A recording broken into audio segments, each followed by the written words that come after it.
ayẹyẹ ọdún kẹrin ìgbéyàwó agbábọ́ọ̀lù àti òṣèrébìnrin yìí gọ̀ǹtẹ̀ o.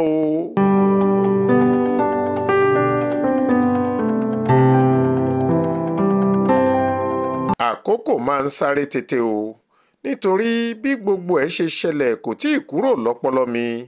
mo rántí dáadáa, ìfẹ́ la fi bẹ̀rẹ̀ ìrìn àjò wa, ìfẹ́ la sì fi ń bá ara wọn rìn nìṣó títí dòní.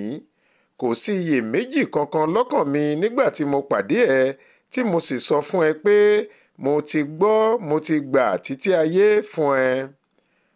Ọlọ́run ti jẹ́ olóòótọ́ sí wa títí di àsìkò yìí ni mo fi ń dúpẹ́ lọ́wọ́ Ọlọ́run fún bó ṣe jẹ́ kí n pàdé ẹ tó sì fi ẹ́ fún mi, nítorí ìtàn ìfẹ́ wa kò ní í dùn táwa méjèèjì kò bá sí níbẹ̀. mo dúpẹ́, mo tún ọpẹ́ dú pé mo ní ẹ. ìwọ̀nyí ni díẹ̀ nínú àwọn ọ̀rọ̀ dídùn àti orin ìfẹ́ tí gbajúmọ̀ òṣèrébìnrin tíátà nì Yétúndé Barnabas kọ ṣọwọ́ sí ọkọ rẹ̀ lójú òpó ayélujára Instagram láti sàmì àjọ̀dún ọdún kẹrin ìgbéyàwó òun àti olólùfẹ́ rẹ̀ tó ń ṣiṣẹ́ agbábọ́ọ̀lù jẹun nì ọ̀gbẹ́ni Peter Ọláyínká Ọládèjì. ṣé Yorùbá bọ̀ wọ́n ní àṣẹ̀ṣẹ̀ bẹ̀rẹ̀ ìfẹ́ bíi tẹ́yìn kí n pọ̀n ẹ́ ní rí. kò sí iyèméjì pé inú àwọn olólùfẹ́ méjèèjì yìí dùn láti ṣayẹyẹ ọdún kẹrin ìgbéyàwó wọn yìí látàrí àwọn fọ́tò aláràǹbarà àti ìmúra oge, ẹwà àti akọ tí kálukú gbé sójú òpó ayélujára rẹ̀ tí wọ́n sì kọ ọ̀rọ̀ ìwúrí, ọ̀rọ̀ ìfẹ́ àti ọ̀rọ̀ ìdùnnú sí ara wọn.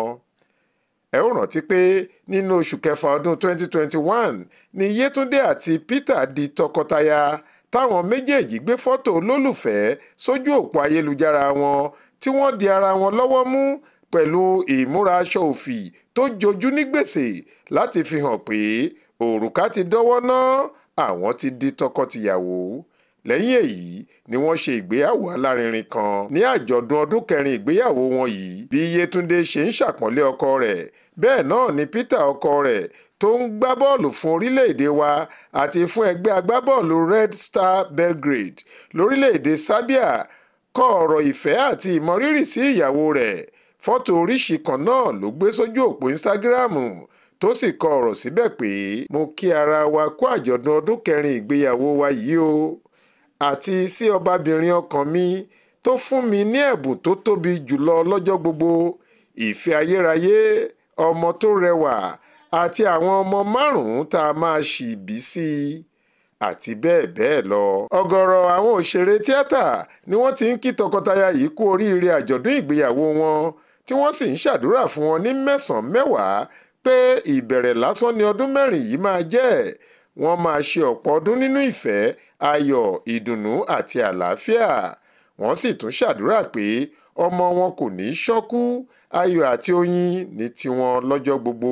Faith Adébọ́lá ló ń jábọ̀ ìròyìn fún Ìta Fàájì Online.